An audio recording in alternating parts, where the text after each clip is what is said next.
Bajet gula-gula pilihan raya, ringgit terus jatuh. Ringgit semakin jatuh, inflasi pula makin mencanak naik. Pembubaran Parlimen kononnya bagi membentuk kerajaan stabil gagal mendorong kenaikan pasaran ringgit. Ia satu tindakan UMNO yang sia-sia, kata ahli jawatankuasa pimpinan amanah Muhammad Faiz Fadzil. Jika BNPN dipilih sekali lagi dalam pilihan raya umum ke-15, punahlah masa depan negara, katanya dalam satu kenyataan. Menurut beliau, ringgit menyusut ke paras paling teruk dalam sejarah. Lebih membimbangkan, ringgit telah merosot berbanding dua mata wang milik rakan dagang terbesar negara iaitu Amerika Syarikat dan Singapura. Malangnya kerajaan BNPN langsung tidak ada dasar atau mekanisme mengurangkan impak kejatuhan ringgit ke atas perbelanjaan rakyat dan kos perniagaan, ujarnya. Beliau mengimbas ketika pemerintahan Pakatan Harapan, ringgit berada antara RM3.94 hingga RM4.20 berbanding dolar Amerika. Ini antara sebab utama mengapa paras inflasi ketika pemerintahan PH adalah antara yang terendah dalam sejarah iaitu 0.2%. Berbanding di zaman BNPN, inflasi makanan melonjak teruk ke paras 7.2% yang menyebabkan inflasi negara sekarang mencecah kadar 4.7%, kata Faiz. Tegas beliau, kejatuhan ringgit mendatangkan kesan yang amat parah kepada rakyat dan ekonomi negara. Ini memandangkan 60% makanan Malaysia diimport dari luar dan kos import makanan setakat 2021 sahaja mencecah 64 bilion ringgit. Akibatnya, harga barang makanan akan terus naik dan menekan ekonomi rakyat termasuk golongan B40 dan M40.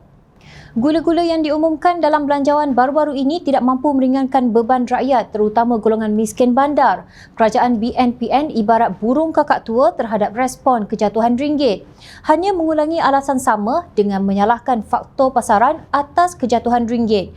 Bukan sahaja enggan menjalankan kawalan modal, malah tiada juga dasar alternatif untuk mengurangkan impak kejatuhan ringgit. Pidasnya. Menurut Faiz, sepatutnya kerajaan memperuntukkan pemberian subsidi sementara dan bersasar untuk import bahan asas seperti makanan dan sesetengah bahan input perniagaan. Pemberian pinjaman modal kerja berkadar faedah 0% atau rendah untuk perusahaan kecil sederhana yang mengimport. Meliberalisasi dasar import untuk mengurangkan kos atau mencari negara import alternatif. Beliau mengajak rakyat untuk menilai sejauh mana kemampuan BNPN dalam mentadbir negara. Masa depan negara 5 tahun ini tidak harus diletakkan kepada mereka yang gagal dan korup. Pilihan raya umum ke-15 ini adalah penentu masa depan kita. Rekod pemerintahan PH adalah sandaran rakyat bagi menyelesaikan isu ringgit dan inflasi negara yang mencanak, tegas beliau. Sementara itu, Setiausaha Agung DAP Anthony Loke Siu Fook berkata bajet 2023 yang belum diluluskan hanyalah satu janji pilihan raya dan tidak ternilai. Ia hanya satu umpan untuk mendapatkan undi dan satu tindakan yang sangat tidak bertanggungjawab, ujarnya dalam satu program Anthony Jawab Jujur baru-baru ini. Timbalan Ketua Setiausaha Dasar Kementerian Keuangan Datuk Johan Mahmud Merican berkata, kerajaan boleh menggunakan perkara 102-A Perlembagaan Persekutuan untuk mendapatkan kelulusan sebahagian bajet 2023 bagi memastikan kesinambungan program kerajaan pada tahun depan. Satu perkara yang kita perlu ketengahkan adalah keadaan seperti ini pernah berlaku pada 1999 apabila Parlimen dibubarkan sebelum belanjawan dibahaskan sepenuhnya dan diluluskan. Bajet 2023 perlu dibentangkan semula untuk memastikan kerajaan terus beroperasi menjelang Januari 2023, katanya lapor bernama kemarin.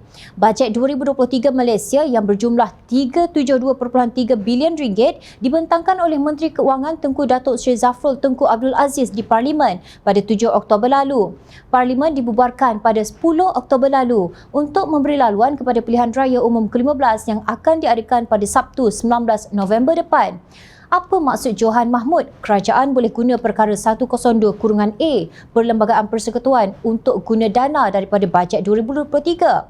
Parlimen sudah bubar. Tak semestinya UMNO BN menang dan Tengku Zafrul kembali menjadi Menteri Keuangan yang rakyat nampak lebih sayang kepada bank. Hari ini ringgit mencecah RM4.73 berbanding dolar Amerika. Ringgit juga jatuh kepada RM3.31 berbanding dolar Singapura. Menteri Keuangan interim buat apa?